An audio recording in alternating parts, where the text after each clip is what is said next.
Main Event Mike in the house today. Yeah, baby. Main Event Mike in the house today. You know why, baby? Because you got soul. You got more soul than my tennis shoe.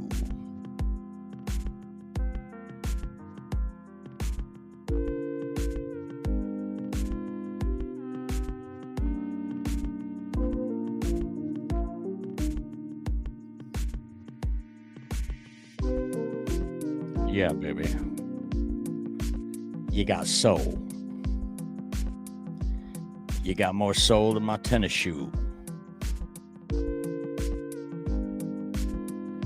Let's go, baby. One pride.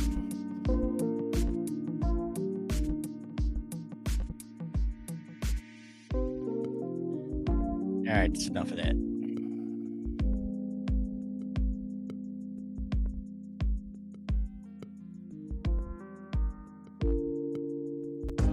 What's up, y'all? This is Ifeatu Melifonwu, safety for the Detroit Lions. And I just want to take some time out to give a big shout out to Russell Wayne and Main Event Mike from the Detroit Lions Villain Squad. It's a fan page and a podcast. And I just want to say I appreciate the support of me and my team. And I encourage everyone to go check out their podcast and check out their fan page. Go Lions.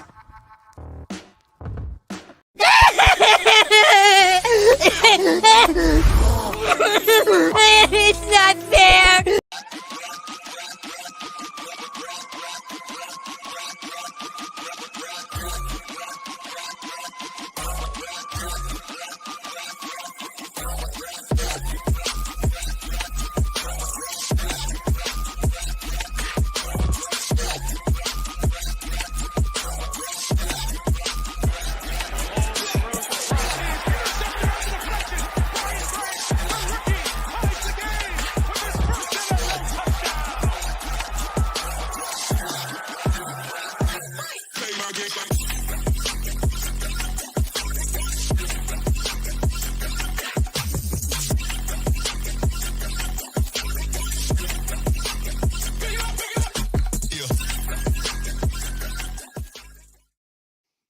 Yeah, how come I'm not in the picture? Where am I? Remove. Come on. Here I am. Hey, anyway, it's Main Event Mike here on Football Talk with Russell Wayne. Russell Wayne is not here. That's why I can't see myself on the screen. Let's see if this works. Yeah, that's you right now, Mike. Come on.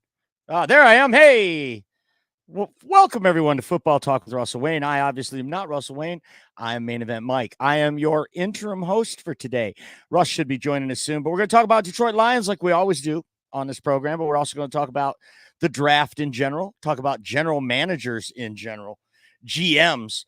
I think everybody in Detroit loves our GM. We love Brad Holmes. If you don't love Brad Holmes, could somebody please, I want to hear one person who thinks Brad Holmes stinks.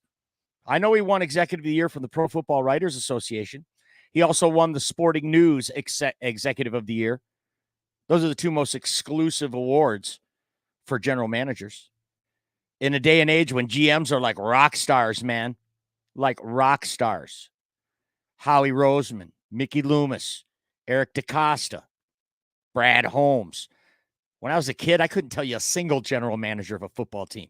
Now these guys have such heightened profiles because they do real work, man. They do legit work. Brad Holmes has turned around an entire franchise, pulled it from the abyss. And how did he do it? In the offseason, doing GM things.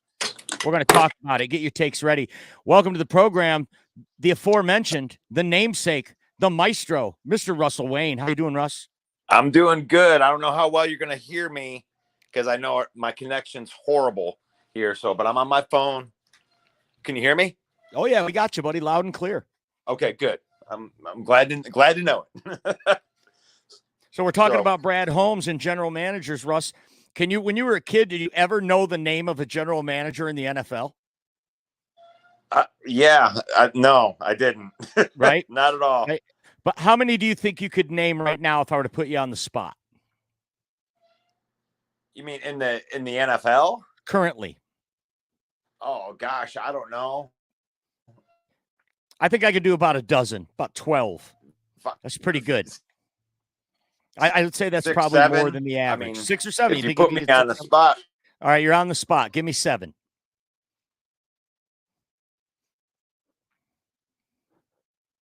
You there? Did I lose you? All right. Well, you had a couple softballs there. Brian Guten. If you just say Goody, I'll give you credit for it. Hello, Braylon. Hello, Chad, our good friend. Hey, Facebook user, all you got to do is give StreamYard permission so we can see your name. Brad Holmes need to fix the pass rush this offseason. I agree with that, Braylon. Whether that be through free agency or the draft, secondary help and pass rush help are the two glaring needs. There's a lot of talk about offensive line help too, for depth, for aging players, restocking what is the real strength of this team as the offensive line. Russell, you back? I don't know.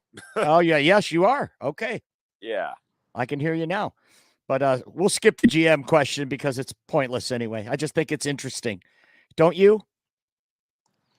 Well, the GM question, I mean, the NFL has become so, in the forefront now, and there's 365-day content now. So yeah, you're starting to know position coaches. You're starting to know guys that are down. I mean, 10 years ago, you weren't thinking offensive and defensive coordinators all that much in the main public, but now it's kind of normal. Now we're starting to talk about position coaches and their assistants. Oh, they hired a strength and conditioning. Who cares? What the strength and conditioning coach? When has that ever mattered? Like, I would wager that it does matter. That these kind of moves that were these kind of moves that we, like you're mentioning, that we pay attention to now that we didn't in the past, they were always just as important. I mean, do you think that it lends to like people being able to predict what's going to happen in the season and stuff like that? I mean, them knowing. No, but I think it's a KPI. I think it's a KPI. It's a key performance. More and more and more. No, but I think it's a KPI. It's a key performance indicator. When you've got top of the line in the even you hear them. The players and the coaches say it at the end of the year. The people in the lunchroom, the people that meet you in the morning at the gate that take your parking pass, they're all part of a culture. And these things are under the microscope now more than they've ever been. And the moves that general managers make in the offseason in particular, front office personnel become rock stars. And we got the biggest wizard of them all. Yeah, and it feels great. It feels great, Mike, to have the Mr. Wizard himself, the man in the NFL. And you can't find one better. You can't find me a general manager that's better than Brad Holmes. Right. Well, I agree with that statement, but there are guys that are right up there with him. So I like we said before, like Howie Roseman in Philly, what a year he put together. He won Executive of the Year last year, well deservingly so. What the job he did Philadelphia, get them to the playoffs. I don't know what happened. Get them to the Super Bowl, I should say. I don't know what happened to them this year. It's a real conundrum. I guess Matt Patricia happened to them. Yeah, and that's what happened. I mean, what is that? Matt Patricia. I'm trying to find this quote here. Chad says, Brad Holmes, 365 all day, every day. The man is working. I love him. Yeah, he's changed this culture. He is definitely the rock star. I mean, really, you look at the other GMs in the league, that's fine. You got these good guys, but who's batting like that? All 23 of the damn players. The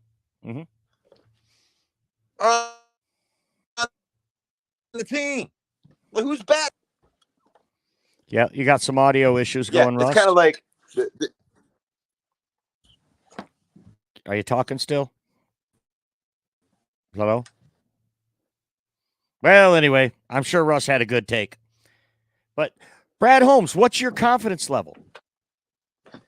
What platform are you watching us on? Click the like button. Follow us on Villain Squad on Facebook, at Main Event 365 on YouTube.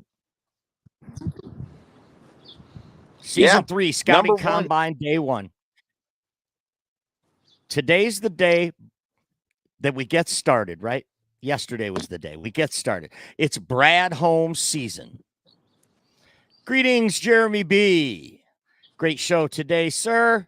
You don't forget you can watch Jeremy B. It's Football Talk with Smoking Jeremy B, Lions Talk with Smoking Jeremy B, and Von Doom, 11 a.m. right here on this very bat channel. Jalen Reeves-Maybin, well-deserved extension. That's something we're going to talk about today, Braylon. But first, we're not done kissing Brad Holmes' butt for what he's done for us as Lions fans. And that's putting it mildly, what we're doing for Brad Holmes. It could be there? Go ahead, Russ. I was just going to say, it's every day's a good day. We should make a section that comes out every single day just about how great Brad Holmes is. Well, at least during the offseason. Yep. At least during the offseason. Oh, my gosh. And a staggering 22% of the players that he's drafted made the Pro Bowl. All 23 draft picks he's ever made are still under contract with the team. That's unheard of, folks. That's absurd. Now, what's he looking at? Now, what's he looking at? That's what we're asking. We know the needs. How's he going to address it? Well, here's my take on it. And Russ, did you have something to add before I go off on a tangent? Do your tangent, man. Brad Holmes gave us a little insight on an interview that he did on local radio the other day when asking about draft. And what he said always is, we don't draft position, we draft football players. Okay, well. Look, man. No, that's Dan. Oh. But Brad says, we draft football players. Terrible Brad Holmes impression. Forgive me. But anyway, my point is, he's going to identify a guy in this draft that he wants. By hook or by crook, he's going to get him. We've already said, Chad, you're on record saying no way he stays at 29. He either moves up or moves back. 29 ain't going to do it. He's going to stockpile draft capital and move back, or he's going to give up a little to get the guy he wants. And that's what I think he's going to do. I think he's going to identify a guy at this combine and the in-house visits they're going to do with these prospects. And that's his guy. And by hook or by crook, he's going to get up and he's going to get his guy.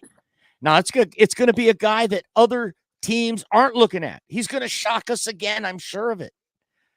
Right? None of these mocks that put players to the Lions, they ever work out since Brad Holmes has been in charge. Braylon says we need some dogs on defense, not rejects and has-beens. Yeah, but there's some great talent in the free agent market, Braylon. You got Xavier Howard, Stephon Gilmore. These guys are studs. You know what you're getting. That's secondary help. So if you get secondary help, are you targeting a guy for pass rush? No. You're Brad Holmes. You don't care about his position. He said there is a very small subset of players in the draft that are generational, and you don't want to miss on that player because you went to fill a need. So we have to change the paradigm. We have to change our mindset of how we look at what Brad Holmes is going to do. He's looking for the right fit, the right player, and that is also going to shape how he attacks free agency. Put it in the comments. Let me know a guy that you see either in free agency or in the draft that might be a Brad Holmes or Dan Campbell kind of guy. I'm going to give you mine before you do. He's an offensive tackle from Notre Dame. His name's Joe Alt. He plays left tackle. We don't really need a left tackle, but he's the first offensive lineman on Mel Kiper's big board. He's 6'8". He's taken over 1,000 snaps, played 33 games, and guess what? He gave up like 6 pressures in 1,000 snaps. We're not talking sacks. He got those sacks. It's 16 pressures in 1,000 snaps. 6'8", super intelligent guy, team captain. Sounds like a Brad Holmes guy to me. All he needs is a torn ACL.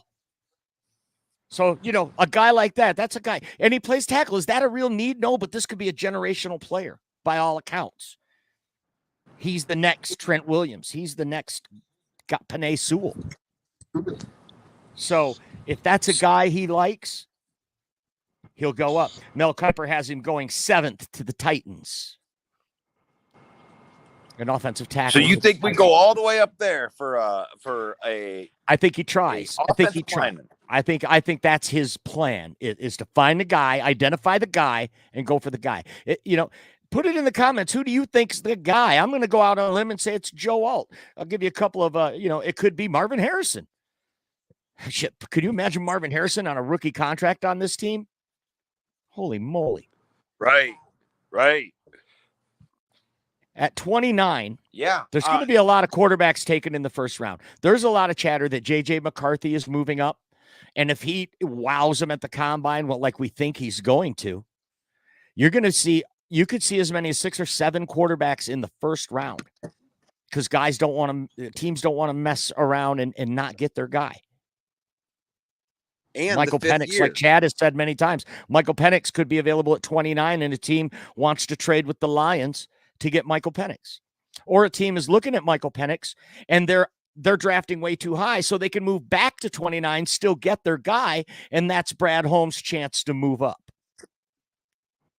Maybe Jared Verse, Braylon Dennis says.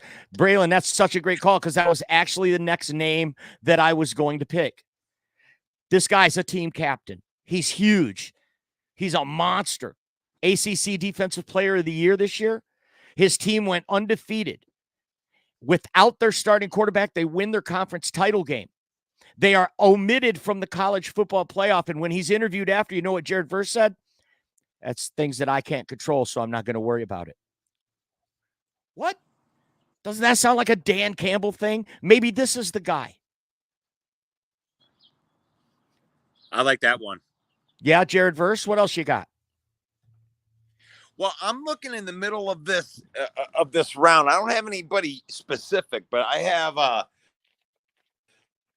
there's a bunch of these left guard, center type of dudes that are in the top 100. There's like 8 of them that are all bunched in that second and third round, a cluster. And I'm not going to sit here and pretend like I'm going to watch these guys bend, Mike, and see which guy's better. I don't know. I'm going to watch these guys run in shorts and listen to the experts talk about it. But one of these guys or 2 of these guys is going to stand out. And Brad Holmes, I believe, is going to identify one of these guys. And I actually think the trade might be down or up. I mean, it really depends. If he can't move up into the draft and he's past his guys up, he's picking a 29, that it may very well be that he's past those guys. He may identify some of these interior offensive linemen that can play guard, center, anywhere up in the middle of that line, or maybe some swing tackles that can play backup tackle. That's what I see, Brad. Bold move. I mean, I said 2 months ago, man, I think that in the top 10, if he finds that guy, like you said,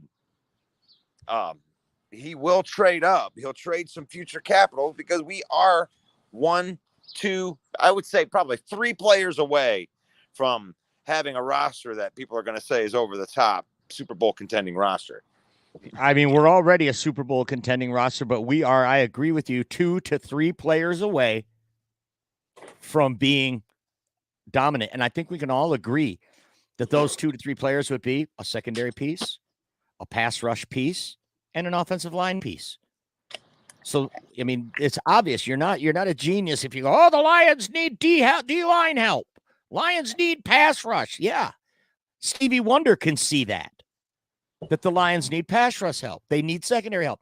But the off season is a gauntlet. It is a minefield between free agency and contracts and prospects, and one prospect being better than another prospect. But you have to start looking at the intangibles and niche it down to find the right guy. It's so interesting these days compared to what it used to be. Braylon says Kool-Aid McKinstry. Man, wouldn't that be great if a guy named Kool-Aid played for the Lions? I'm putting a piece. Go ahead. I'm putting a piece out today. Well, not really a piece, but some of the draft prospects that we might be looking at. And I honestly believe that Kool-Aid McKinstry's teammate, and I got to find him in here because I want to get his stats up here. He's 6'1". he's rated a little bit higher. Hold on one second. I'm sorry. His name is Terrion Arnold. Yeah, from Alabama. Yep, 6 foot. He's actually younger than Kool-Aid McKinstry, and a little bit shorter, but a little bit thicker. Hits a little bit harder from what I've looked at on him, and he may be a guy that we may be looking at in the first round. And who knows which one's going to go first? One of them could be available at 29. And Cooper DeJean from Iowa. There's an Iowa connection there with a couple of the players that Brad Holmes has drafted. They're familiar with it. They're familiar with the culture that he's coming from. He's an All-American. Edge player from Alabama. And I'm thinking that, because Brad Holmes sure does like to bring these teammates in, right? Guys with histories with each other. And, Brian Branch playing there. It wouldn't surprise me if they picked an Alabama player. I like Gerard from Florida State. I definitely like that one because he's got the 6'4". He's 260 pounds. He's a little bit more of a prototypical, pass rusher size. And then one guy that keeps popping up right here is a center from Oregon, Jackson Powers Johnson. 6'3", 220, and he ain't just a center. He can be center. He can do the Graham Glasgow thing and play both guard positions. And he's the best interior offensive lineman in the draft. If he's available at 29, that's somebody I think we might snag. I agree. Frank Ragnow's a replacement. JPJ from Oregon, the recipient of the award for the nation's premier center, and been calling the plays on a sophisticated pro style offense, calling the blocking protections and things like that, like they run at Oregon. Yep. So, and he could play left guard in his first season. They can train him at left guard, and he might actually be the start. He would be the starting guard, So you could double dip there.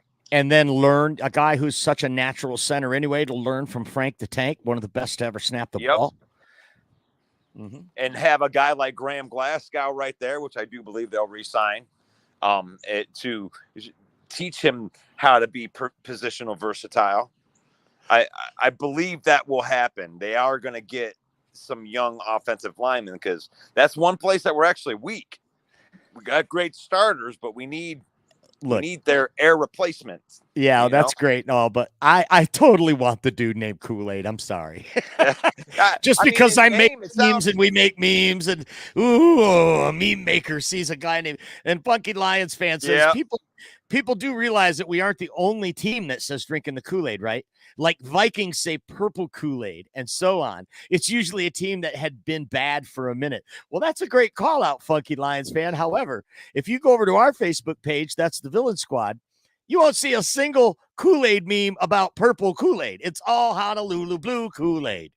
And in our world, in the Lions world, are you drinking the Kool-Aid? Like you said, it's always a team that's been bad for a minute. I'm just saying, if we're running around with a guy he's named right Kool-Aid, there, though. He's 6'1". He played at Alabama. And you're looking at both of those guys, like either one of those guys, if you put Terrion or Kool-Aid on your team. I know Kool-Aid sounds better, right? Yeah. He's a little bit taller. He's 6'1", 195. To me, that's what I think that we need. We need a guy that's 6 foot plus that can play on the outside and guard these big wide receivers that jump up and catch the ball over us and kick our ass. We need that guy. And then there's Nate Wiggins, corner out of Clemson. Yep. He's the highest drafted corner on Mel Kiper's board. Got him at 11. So he'd be the first CB off the board in Mel Kiper's opinion. So that's what you're looking at. You're looking at Mel Kiper. I'm using Mel Kiper just as a reference. I mean, just tell you where I get it. I'm not pulling it out of my ass. Is what I'm. Right. I'm on PFF, so I'm. Well, there you go. Well, I love that. We have contrasting then. Alan says Lions are winning the Super Bowl next year. Yes, Alan, let's do it. I think the odds are 18-1 right now. They got another cornerback that it looks like where he's ranked at 54th overall. Like we could get in the second or third round. Kyrie Jackson. Did you already bring him up? No. 6'3", 195. A little bit skinny, got to put some meat on that bone, but that, you know, I think that's what we're looking at, Mike. We need a guy that can guard those tall, contested receivers, you know?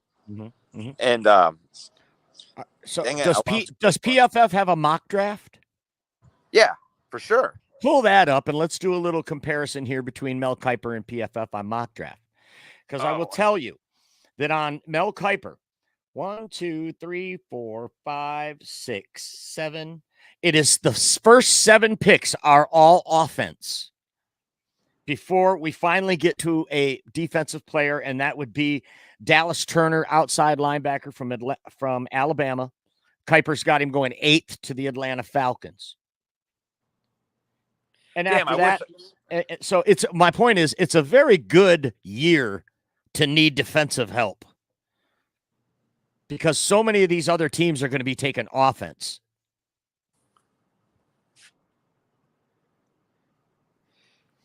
And Funky Lions fan, you're spot on with this take. Brad Holmes has been doing his thing, and I'm not going to complain no matter what he does until it fails. You're so right, man. We're not going to second guess him. We're not going to be upset anymore. Remember every Lions draft? It's like, what are they doing? Right. Terry Fair? Well, who? What are you doing drafting TJ Hawkinson? Yeah. You're right. The West Coast stat master in the house. Welcome back, brother. Congratulations. I know he's getting ready for that wedding. Yep, I'm glad he was able to join in the comments today. Did you get permission, bro? Did you get permission? Congratulations from all of us here at the main event for Greg Rice getting married. You didn't hate the Hawk pick? I just hated the positional pick, that it was a tight end that high. Because if you look around the league, the best tight ends weren't first-round draft picks. They certainly weren't top 10 picks. That's what I hated at the time. Greg says Terry Fair could have been really good. So I got this mock draft up, and I'm going. Okay. I think I got it set up here. You got Caleb Williams going number 1. Same. No trade. Drake May going number 2. Okay. Kiper's got Drake May going 3 to New England. Okay. Malik Neighbors going number 3. Hold on a minute. New England. They got New England taking a wide receiver when they have no quarterback. Yeah, I don't know. Let's see. We got Marvin Harrison Jr. going 4 to the Cardinals. Same. Brock Bowers. Joe Alt. Same. Except I got Deshaun. You got Brock Bowers going to the Chargers at 5. And then who'd you got for 6 at the Giants? Let's see. We got Joe Alt. Aha.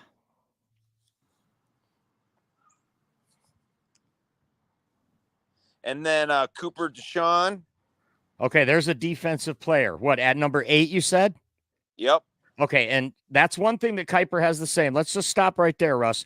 So the point is that the first 7 picks are offensive players. And if you go back through the next 17 or 18 picks after that, it's also dominated by offensive players. There are little pockets here of corner, little pockets of defensive end. But for the most part, sitting at 29 isn't such a bad spot when you're the Lions with their needs. When you consider what the Lions need, this is a very good year to be in the need for secondary help, pass rush help, backup offensive line help. So very promising for the Lions. And then you got Quinyon Mitchell right there, going to the Falcons at number 8. That would be the first surprise, another cornerback, huh? I think I like that pick as compared to what Mel Kiper has going on. He's got them taking a linebacker from Alabama. They definitely need secondary help. Atlanta. So, yeah, 8. Atlanta at 8 is the first team projected on both of these mocks to be the first team to take a defensive player. Yet, Atlanta, above all teams, needs a quarterback. There seems to be an overarching theme that the Falcons are going to go free agency for a veteran quarterback. I mean, there's a lot of rumor about Justin Fields going to Atlanta. Kirk Cousins, I've heard rumored to Atlanta. So if they do that, then it does make sense that Atlanta would go defense with that first pick because they've got all the offensive weapons. On that offense, they just need maybe an extra offensive lineman and a quarterback, and they're set. Right. And then after that, they got Chicago taking wide receiver from Washington. I don't know how to say his last. Is it Rome Odunze? Rome Odunze. Rome Odunze. Yeah. Rome Odunze, wide receiver for the Washington Huskies, a baller. Some say he's better than Marvin Harrison. Yep. There's a lot of people that are saying that a couple of the wide receivers I like better. In this one, and who was it that was taking him? Chicago. Yeah, so they got Caleb Williams and this wide receiver. That's crazy because Kuiper has Rome Odunze going to the Chicago at 9 as well. Chad in the comments says the Bears might trade that 9th pick to get a couple of extra picks. Yeah, they could. Number 10, the first offensive lineman from Penn State, Olu Fashanu. Okay, whatever. I ain't gonna learn a name unless he becomes a Lion.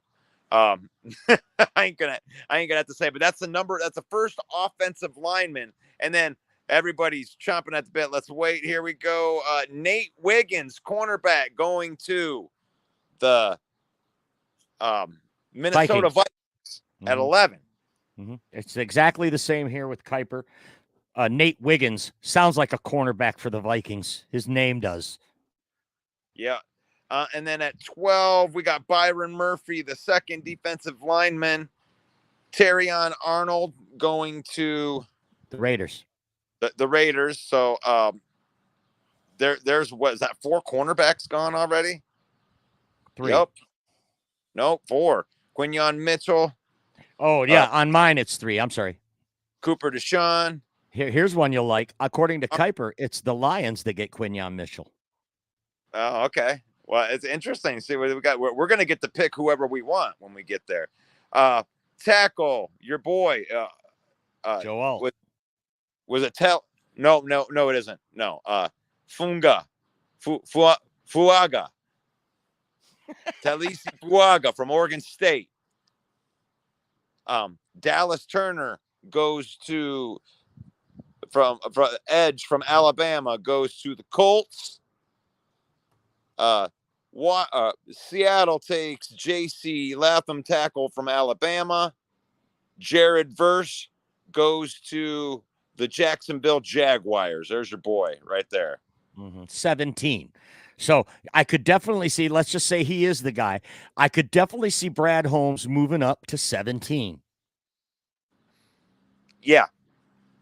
Yeah. That probably wouldn't even cost him any more than you could probably get it done for 3rd round pick. Knowing him. Can you look up a guy for me, Russ, on yours? Where do you have? Well, let me get the draft done first because I don't want to reset the draft. Right. So, Jackson Powers Johnson goes to the Bengals. That's a great pick for them.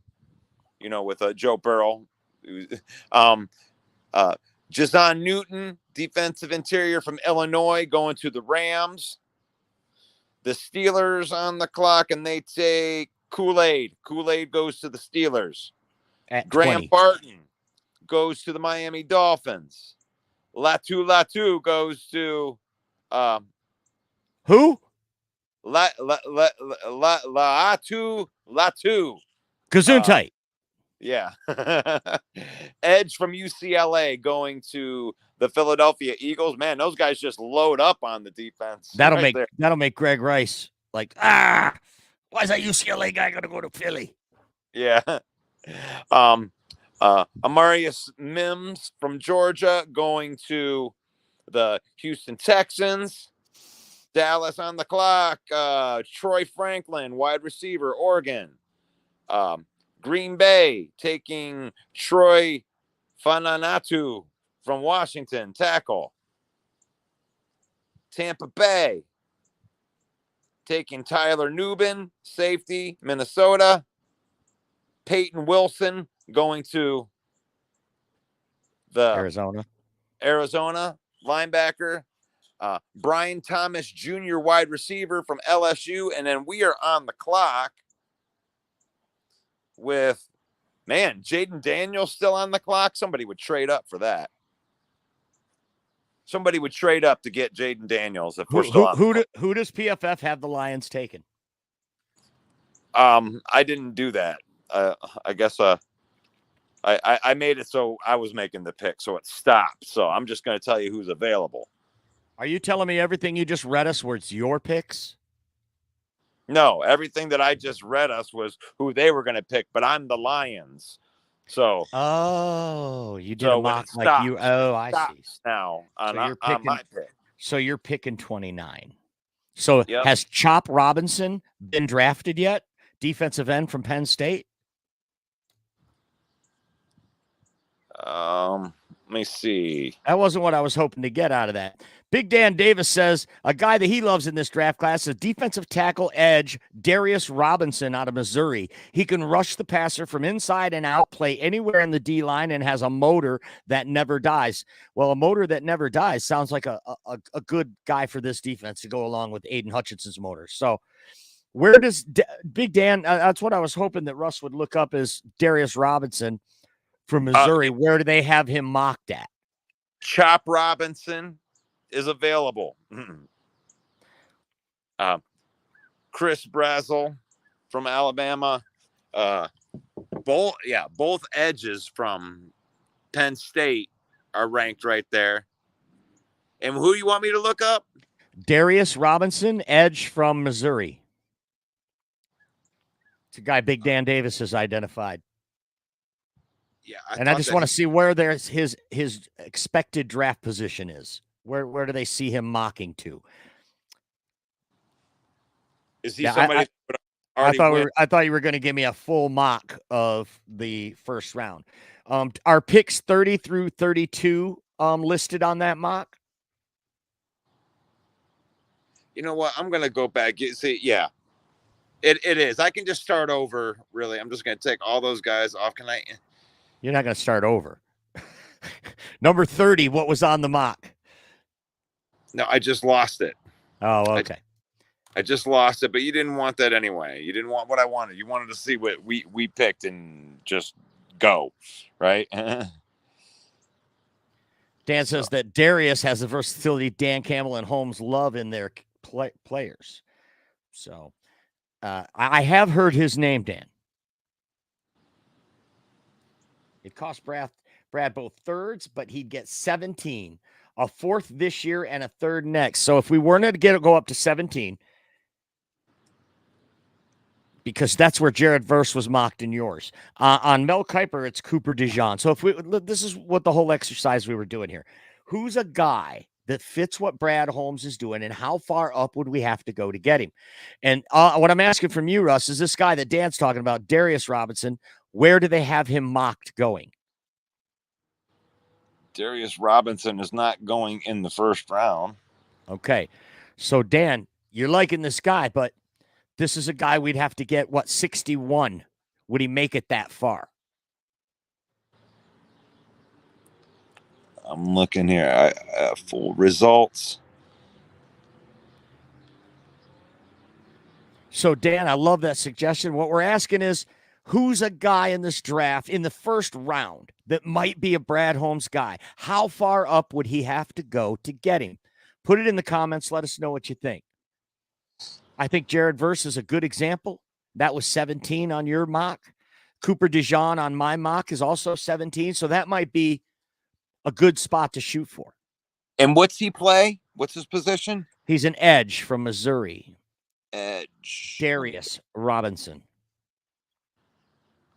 I heard he killed it, absolutely killed it at the Senior Bowl.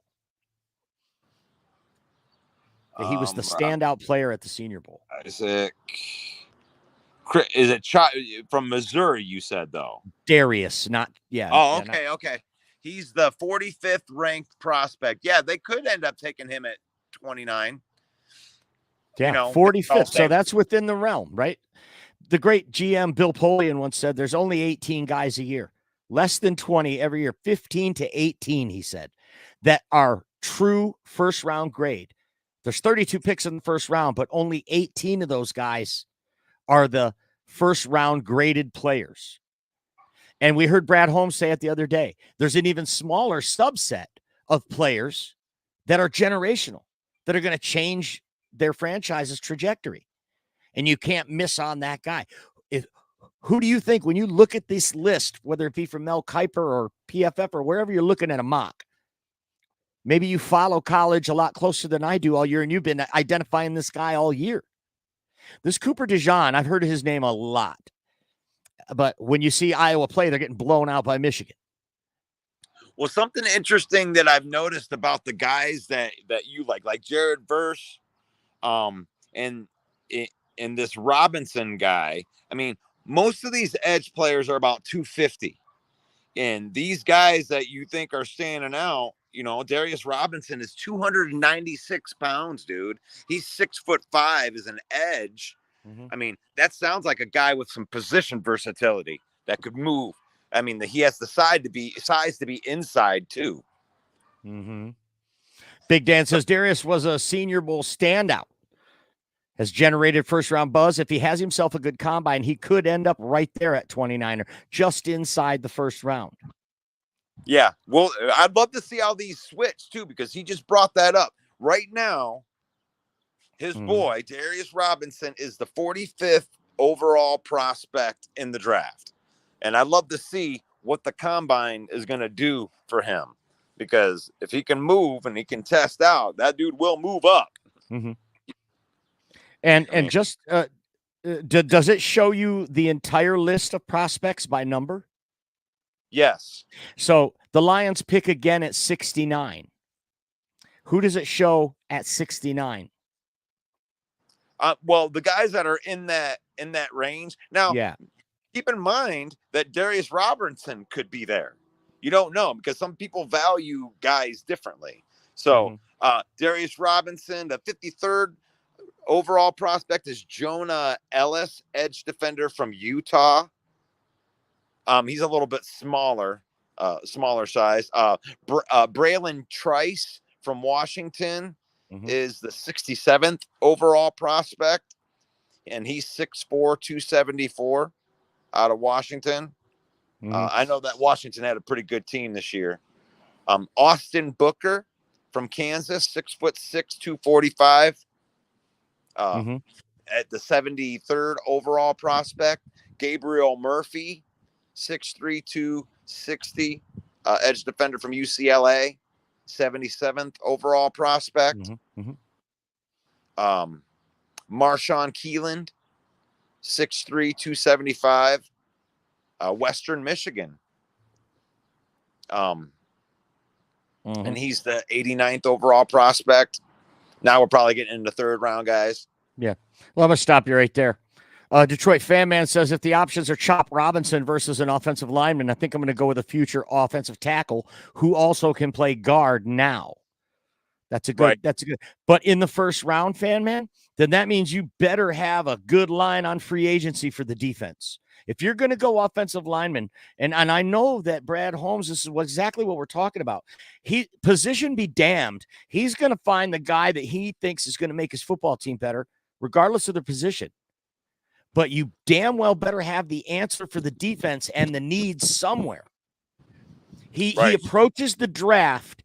His philosophy on the draft is different than the traditional or what we've been seeing from this franchise for the last 30 years. The splash name means nothing to him. He doesn't care. He said, we don't care about winning in March. We want to win in December. Right. The moves that I'm going to make. Andrew Merklinger also says, I also love Darius Robinson out of Missouri. A defensive end from Mizzou. See, Big Dan says Big Dan says that you are correct, Russ. He did switch. He actually played his first 2 years at Mizzou at defensive tackle, and then moved out to the edge. I love the size, Dan. You're looking at, what Dan or what Brad Holmes likes to look for is guys that have traits that you can't teach. Mm-hmm. And if you got traits that you can't teach somebody how to be 6'5" and badder than everybody. I think that's why we drafted Broderick Martin in the 3rd round. Is like, it's not that he played football better than anybody last year. It's that you can't teach a guy to have longer arms and be 350 pounds and bigger and badder than everybody. Mm-hmm. They just got to teach him how to play football. Mm-hmm. Greg says, I get what Fanman is saying. You have to keep investing in your strengths in order to maintain the status quo. Yeah, I get it. Especially when you've got a quarterback like Jared Goff, who's not mobile. You need that offensive line has to be the strength of your team. But if you're going to go with the very first pick there, you better have a backup plan to address those defensive needs. Remember, we were all shocked when they took Jahmyr Gibbs because we needed secondary help. We needed it then. And then he takes Jahmyr Gibbs, like, what's he doing? Well, he gets Chauncey Gardner and Emmanuel Mosley, Cam Sutton. We go, oh, okay. Right. Now it makes sense. So, yeah, offensive tackle is definitely a running up the rear at 3rd position of need for this team, right? Pass rush, secondary help, and then offensive line help along that as well. I think we can all agree there.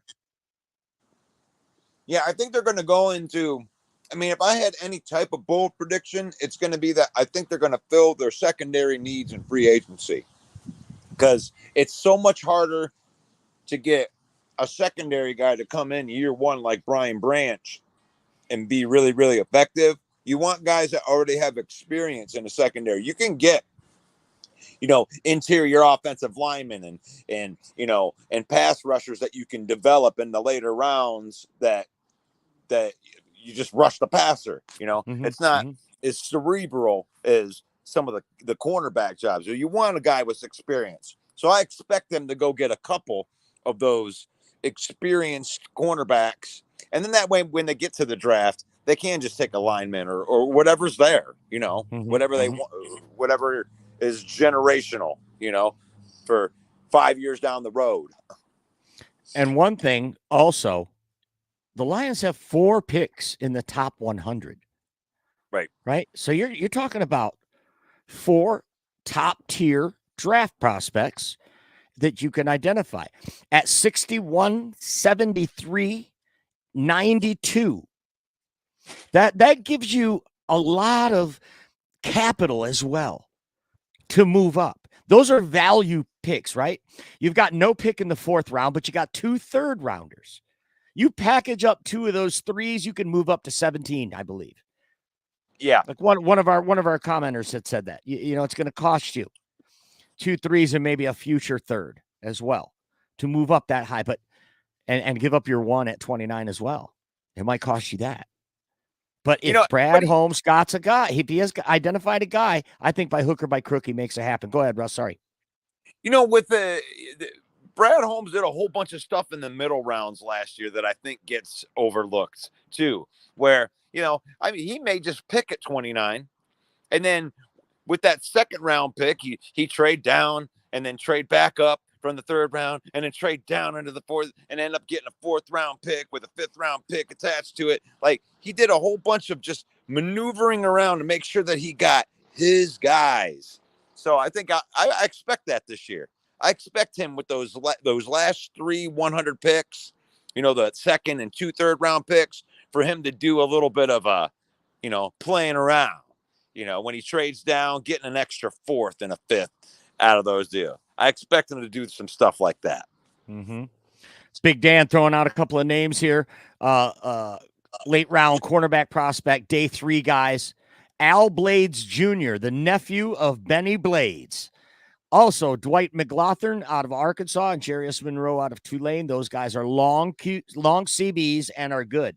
Yeah, length in the secondary. The average corner is 5'11". You see him 5'10", 5'9", even. You get one over 6 feet with good hips, can move in and out, make breaks on the ball. Those kind of guys are at a premium on draft day. Yep. Right? Nate Wiggins, 6'2". Yep. And if you're looking for late rounders, look at those, those picks we just said. There's going to be guys like that available when you've got 4 picks in the top 100. TJ Tampa, 6'2". He's got to go to the Bucks. Yeah. Yeah, you're right. You're right.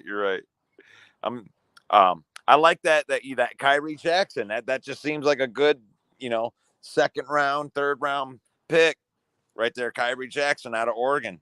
You can't teach 6'3". I'm just looking at some of these.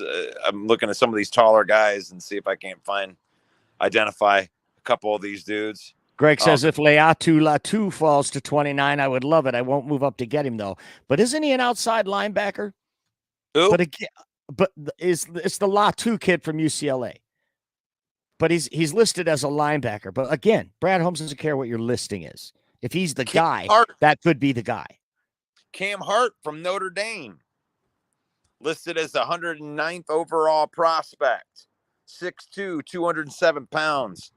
I actually remember him in one of the games I watched with Notre Dame last year. That was a team that they thought was going to be really, really good on defense. And Cam Hart was a guy that stood out. 83.3 overall was his grade for the season. Oh boy, we got some wiseacres in the chat here, buddy. It's the bad guy.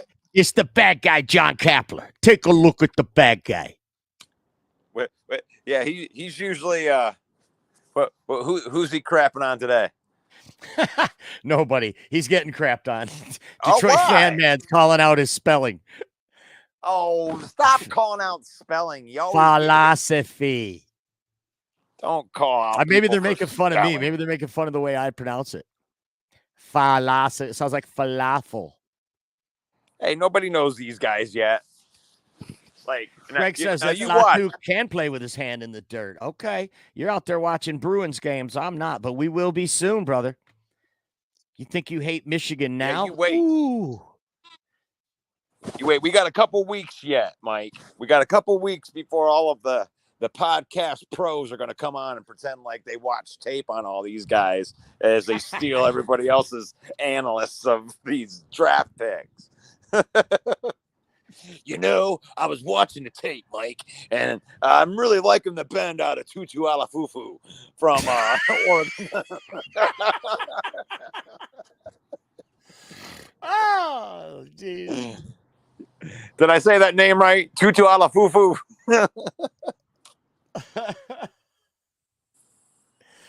Oh, that's great. John Negative Nancy Kapler. I love the bend on Tui Alafufu. Yeah, I was breaking down film the other day. I was watching his bend. His pad level was amazing. You were breaking down film. What do you mean? Where was you breaking down? Oh, you was watching some YouTube clips? I watched a couple of YouTube clips of some other guy that said that he was breaking down films. All right. You've been watching Football Talk with Russell Wayne, and you haven't really clicked the like button yet. Do the right thing, people. It doesn't cost nothing. You just reach down. Hey, I'm going to click like here because it helps these guys' page just a little bit. Yep. It probably won't. Go ahead. It probably won't make your life any better in any way other than it's going to give us a ego boost, but we appreciate it. It helps us. And don't forget Jeremy B. Smoking Jeremy B. It's Lions Talk with Smoking Jeremy B. at 11 a.m. on this very network. Wherever you're watching right now, you can watch that also. And then we'll be back again tomorrow, 3 p.m. Football Talk with Russell Wayne. Be sure to follow us on Facebook. Faith, family, football. We believe in that, and usually in our description. We have a link. You would have to go back to one of the prior shows. But if you've ever used our giving link that's there, we appreciate that, because Pastor Kevin Galloway is out in the community, Genesee County, and we're serving the community out there. NTC Church does a great job out there. And if you use that link, you're helping us. You're helping us serve the community. And we appreciate that, because it's faith, family, and football. Family and football, that part's easy. You know, we're doing this. We're doing this 365 days a year. The Detroit Lions Villain Squad, the content, we're putting it up. We're putting it up. We want you to join the conversation. Join the conversation and be part of our network. Faith, family, and football. Spend time with your family. Use football to spend time with your family. Don't let football use you. And may the Lord bless you. May the Lord keep you. May the Lord shine his face upon you until we meet again tomorrow afternoon. Football Talk with Russell Wayne. Peace out. What's up, y'all? This is Ifeatu Melifonwu, safety for the Detroit Lions. And I just want to take some time out to give a big shout out to Russell Wayne and Main Event Mike from the Detroit Lions Villain Squad. It's a fan page and a podcast. And I just want to say I appreciate the support of me and my team. And I encourage everyone to go check out their podcast and check out their fan page. Go Lions.